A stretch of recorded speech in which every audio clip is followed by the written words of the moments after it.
I just want to congratulate you. 300 episodes is quite an accomplishment. Remember in the beginning, it was the unknown, and you wanted to do this podcast, and you were committed to doing in the beginning one every week, and you did it for a really long time. And then you hit 100 episodes. And I think I was on that one with you. And then you hit 200 episodes. I think I was on that one with you. Of course. And now you here at 300.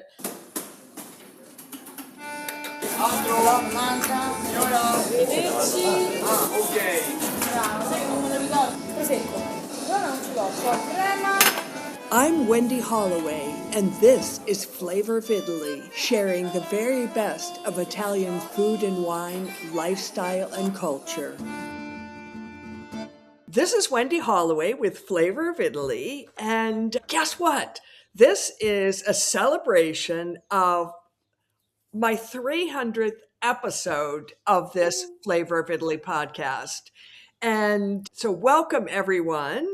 This is really a full circle moment because I really got going and started to feel comfortable with this person that I'm recording with today, Michele DiPietro, who we've ended up doing a lot of episodes together over time, but Michele has a wonderful website, mangiawithmichele.com, all about Italian food, and it's doing so well. She's doing an amazing job with that. So I've lost her being with me all the time. Our first episodes, Michele, did we record them actually in person together? I feel like the first episodes were in your house when I was there in 2019. Yes. Right? Sitting across from each other at your table. I feel like those were the first ones that we did together. And then, of course, remotely many times after that. Yeah, exactly. Because then right around then is when COVID happened. And a little bit after that. Yeah. Yeah. So it wasn't even possible to be in person to do things.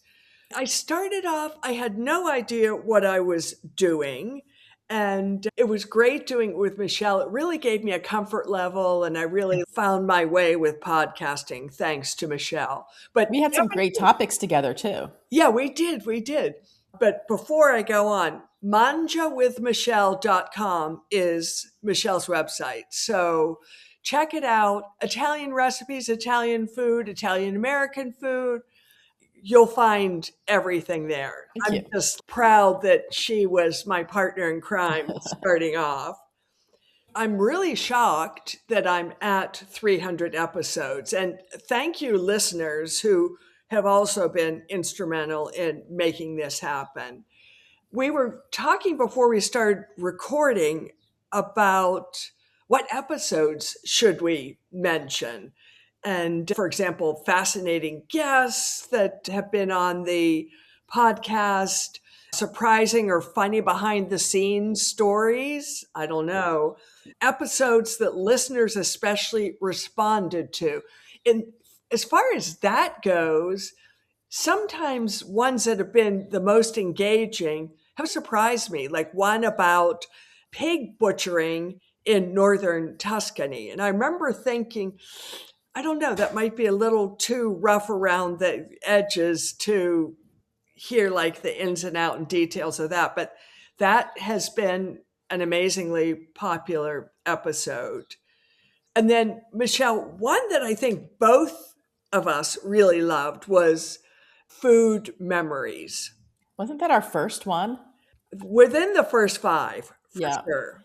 I agree. And I would actually have picked that one as well as my favorite one that we did together. Yeah. And I remember during that episode, listeners, you're here listening to the 300th episode and now YouTube people, but there are 299 episodes that went before. And this food memories one, it's fascinating because there's something so primal about a food memory and a smell and a taste.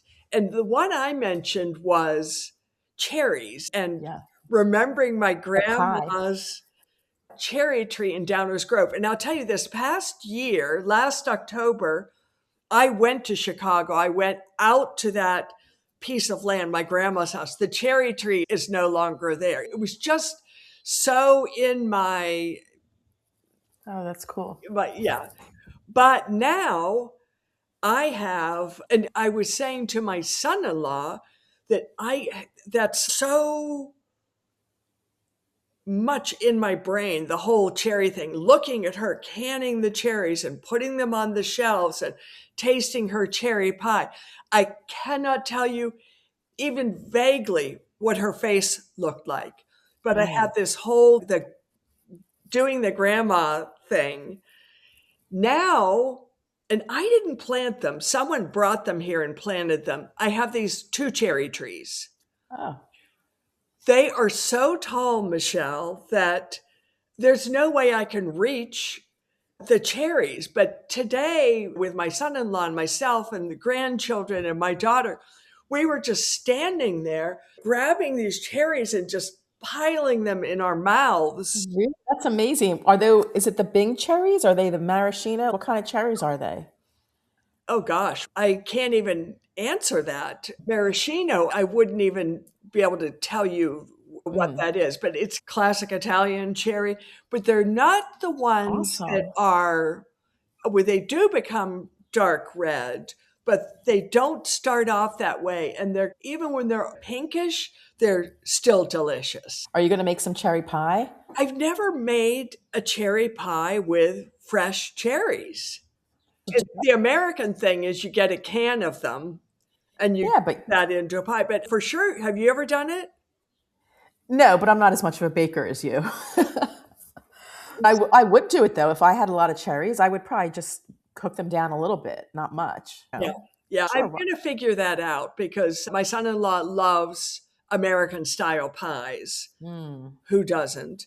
yeah. So I'll do that. But anyhow, that's that particular food memories really come Mm. full circle. And now I'm the grandma. Now you're the grandma. That's what I was just going to say. Yeah. Yeah. Hey, Making all the goodies that your grandkids are going to remember. yeah. Yeah. So, what have been some that you really loved or think were remarkable? But for sure, the food memories. And then I remember we talked about having pork as the main dish for Thanksgiving. That was really a good one. Yeah, and then that Thanksgiving, I did get like a suckling pig, and I remember that. That's right. my friend Thelma and I, she's still a dear friend, and we do food things together. She's 91, but we were standing there looking at it, and it was a little rough to deal with for us because you could see this little tail curling up. It's like this is a little too That's so funny. primary for me. I don't know. But yeah, pork is so wonderful and it is a great thing for Thanksgiving. I love pork, and I think Yeah, it's even so. It's Memorial Day weekend here in the U.S. of course. That would be a pulled pork would be a great dish to have. There's a place that I love in Philadelphia that makes a bruzzese style whole porchetta, the whole pig, and the porchetta, bruzzese style. That's great year round at any get together. And Have you ever made that porchetta? I've made small porchettas, but he does the whole pig porchetta like you would see out of the markets. I actually had that for I bought it, I had it, I served it at my big housewarming party when I first moved into this house. And it's such a great, and I also had it recently at the Italian Market Festival and so good. And a year round, great year round, whether it's an indoor or an outdoor get together.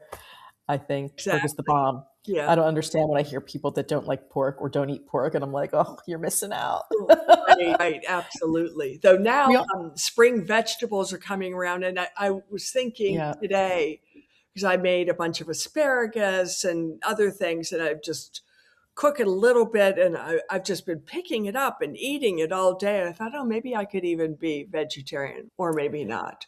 I definitely would miss meat. Every time I eat Middle Eastern food, I'm like, if I ate this every day, I might be able to be vegetarian because there's so many Italian and there's so many great dips and spreads that are Middle Eastern that I love, but I really do love meat as well. Yeah, That would be hard. Remember, we also did an episode called "Sex in the Garden." And it was all about gardening and the best veggies to grow, that what you were growing, because you have so much at your house. Yeah. Yeah. And then what I have in my little garden. And that was a really fun episode too. Exactly. And I don't know, is that the one where I talked about pollination, or was that another one? No, I think you talked about pollination. Yeah. Because I made corn today. I went to Oh, amazing, delicious, beautiful corn. And here we are. We're barely even getting rolling into summer. So I have this little vendor in a town. She's 15 minutes from me. She's been in the same square for, I don't know, 50 years. She's not young. And she's there all day long. And she has great stuff. And I looked at the corn. If you're American, you kind of feel it, right. basically what's in there, if it's going to be good. And I said to her, Bruna, how can this be that this corn seems great? She says, it's a vendor that she found out in the country who plants really early and just makes sure that it grows well. And there she is selling Interesting. it. And I'll tell you, it's delicious. I've actually heard that corn isn't that great in Italy. So that's good to know that there Well, is some. that's changing. It used to be like animal feed, this sort of thing. That's changing. Right. Not entirely. Lots of things are changing, from globalization. People who travel, might have corn in America and they say, why aren't we eating it? Let's grow it better. And another thing that's changing is avocados and mangoes grow in Right. Sicily, and they're incredible. The best Yeah. mangoes I've ever had are these Sicilian mangoes. Who would have thought of that beforehand? I wonder if they're making, what's the ice dish they make in Sicily? The granita. Uh, I wonder if they're making granita with the mangoes. Wouldn't that be good? that would be amazing. That would be amazing. Absolutely. So today I have these really big steel bowls, but they're lightweight. And I'll sometimes sit in front of the TV or when I'm listening to something and I don't know, clean green beans or whatever.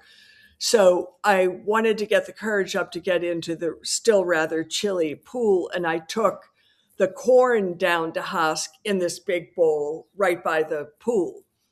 And I was telling the kids that each silk, that yellow hairy stuff at the top of corn, Yeah.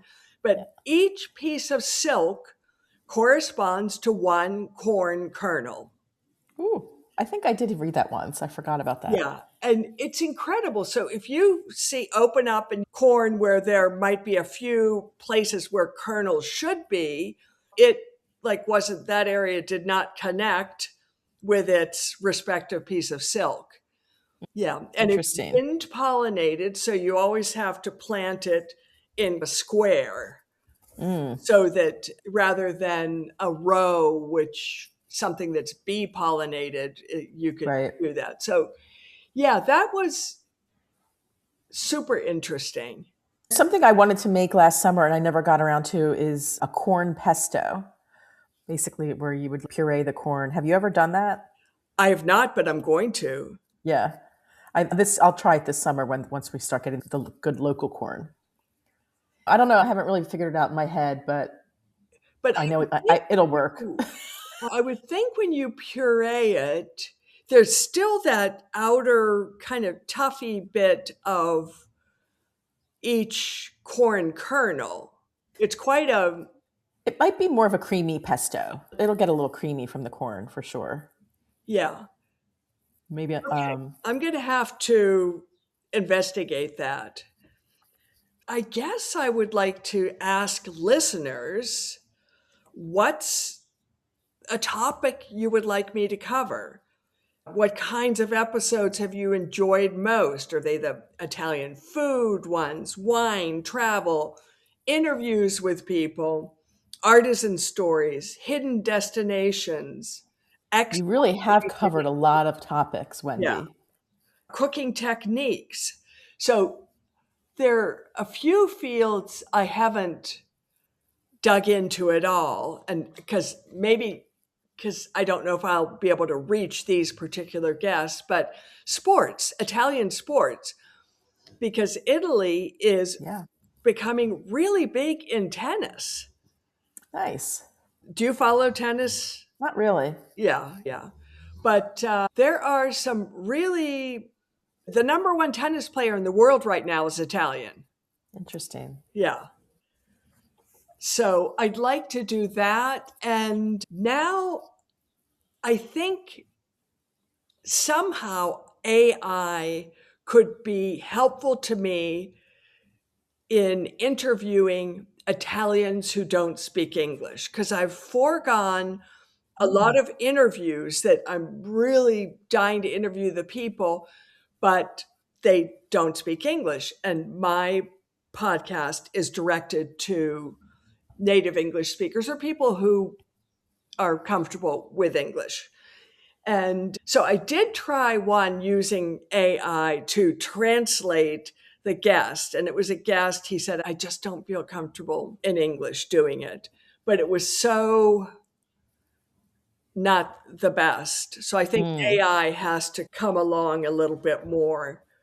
And yeah, speaking of that, listeners, are there any specific guests you'd like me to cover? And could the podcast format be improved or change according? Have you changed the format over the years? I haven't seen your most recent. Obviously, now you're doing video. You didn't start out doing video. But people kind of change in what they're interested in. And you've seen this too, because I see on social media you do a lot of reels. People like to see things that aren't completely static. Right. And so they might listen to the two of us speaking and say, what do they look like? I'd love to see Michelle sitting there in her kitchen. And so they would look at the YouTube thing. Now, a Right. podcast, the audio version, you can be listening to it while you're shucking corn or cooking Working out. or working out or whatever. It's not so easy to do with the visual, but still, there's a lot of people love that. They want to see the person behind the scene. Right.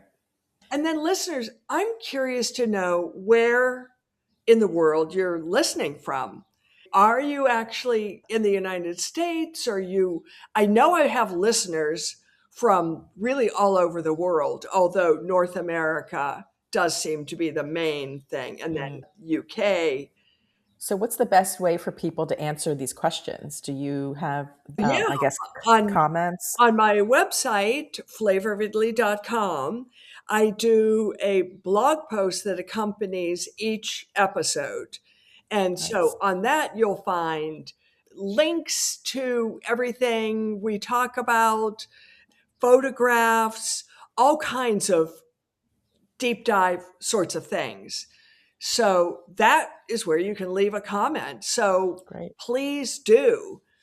And I don't know, maybe some of you listeners would like to be on the podcast. I'm open to that. Is that something I should start including, having maybe a couple minutes where different listeners can come on and And have a chat?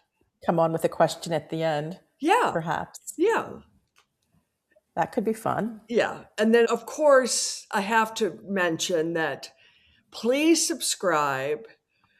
Follow the podcast if you don't already. And now subscribe to the YouTube channel. That's also on my website. You can find all these links. And I am on Substack as well. And I do a lot of Substack live events there. Some of them end up being on YouTube. Subscribe to the Substack as well. And then please share this episode and all of them with friends, family, who you think might be interested. There's been a lot of increase in interest about maybe moving to Italy. How can you move to Italy? How could you retire here? What kinds of formulas could work? How do I get Have citizenship? Have you ever had anybody on your show that talked about real estate, buying real estate in Italy? I guess that would be under this kind of topic for foreigners who want to come to Yeah, Italy. And I guess I probably have done about 10 episodes, more or less, with people who have decided to pack up and leave and move to Italy. And they end up in lots of different places. So they share their stories. And it's for all kinds of different reasons. And they do all kinds of really interesting things. But now it's not always so easy to be here. One thing I found about recently that I have a few friends who have done this is if you invest in some Italian businesses that the government chooses and indicates, you can be a resident and not ever really have to leave. So I know our postal system has turned into an amazing company. An amazing company. They do very few people actually mail letters and things these days, sadly. But the postal system does all kinds of deliveries. Half the time, an Amazon delivery, it's the postal system that's coming and doing it. They do tons of things. They're really organized and efficient and wonderful. that's Not great. something I would have ever thought I would say in the past. But so if you invest in something like that, you need to invest, I think, like $500,000 is the investment. So it's a big chunk, but it's an investment that you get a return in as well. Then if you invest in a company that might be a little bit more higher risk, you can invest less. I haven't heard of anyone choosing that, but I do know two or three people who have done the actual postal service. And I've interviewed some different people who help foreigners come over here and get the right kind of a visa and permit and know what they can and cannot do. So, yeah, just specifically real estate, that's a good idea, Michelle. I think I actually follow a few accounts on social media of people that specifically are in real estate to help Americans or foreigners relocate to Italy. Could be interesting. Yeah, absolutely. Okay, so any other thoughts, Michelle? I Before just want to congratulate you. 300 episodes is quite an accomplishment. Remember in the beginning, it was the unknown, and you wanted to do this podcast, and you were committed to doing in the beginning one every week, and you did it for a really long time. And then you hit 100 episodes. And I think I was on that one with you. And then you hit 200 episodes. I think I was on that one with you. of course. And now you here at 300. Yeah. How many do you want? Are you going to keep going? I really like it because I like to talk to people and hear their stories. Yeah. So I learn so much stuff. And I just love to talk to people, yeah, and hear their stories. Like the author, Tracy Chevalier, who wrote Girl with a Pearl Earring. Which is I've heard of it. Yeah. one of the biggest books ever that was made into a movie and everything. So she just did a book about Venice and glassmaking. It's called The Nice. Glassmaker. And I interviewed her last year, and it was fascinating how she structured the whole thing. It was a great book. In fact, that I would recommend to you if you're curious about Venice and glass beads. It's really interesting, that particular historical thing. Yeah, now I'm to the stage where publishers and so forth will contact me and say, hey, there's this new book. This is what it is. Would you do an interview on your podcast. That's great. Yeah. And I've been Definitely come telling a long you way. and listeners, I'll share this with you. I finished a cookbook mostly, and I'm doing the proposal, which will go out to agents and publishers and hopefully will be published. And I'm not someone who has 100,000 social media followers, but the fact that I have this sustained podcast and have so many connections through that, it's ended up being something that's really in my favor in this process. So That's great. Congratulations on just even working on a cookbook and a cookbook proposal, which yeah, both are very involved. yeah, So you know, I'm sure I because, can, yeah, I'm sure I could speak for everyone that we can't wait until it's out there and yeah. published so we could have it in our hands. And one of our episodes, I should say before we go, was on Soupified, which is a soup cookbook that Yes. Michele self-published. That was my big lockdown project in 2020 when I was still in Manhattan and not working. And that was what I did. I was like, I guess it's time to do a cookbook. Yeah, lockdown, for as difficult as it was, a lot of people ended up doing special projects during that time period. Yeah, which sure is interesting. And you were doing your podcast, right? Wasn't that when your podcast started? Yeah, it was. It ended up happening that way, not planned at all, but that certainly did push me in the direction of doing interviews like we're doing today, where you're not in the same place, which makes sense because we live in such a mobile world. It's Sunday. We're recording on a Sunday before Memorial Day, but this episode will come out actually at the time of the 300th episode. So happy Memorial Day if you celebrate that and you're in the United States. And happy Sunday to everyone. And thank you, Michele. I'm glad to have you as my partner in crime. My pleasure. And thank you for having me on. And congratulations again. 300 episodes is really amazing. Thanks. This has been Flavor of Italy.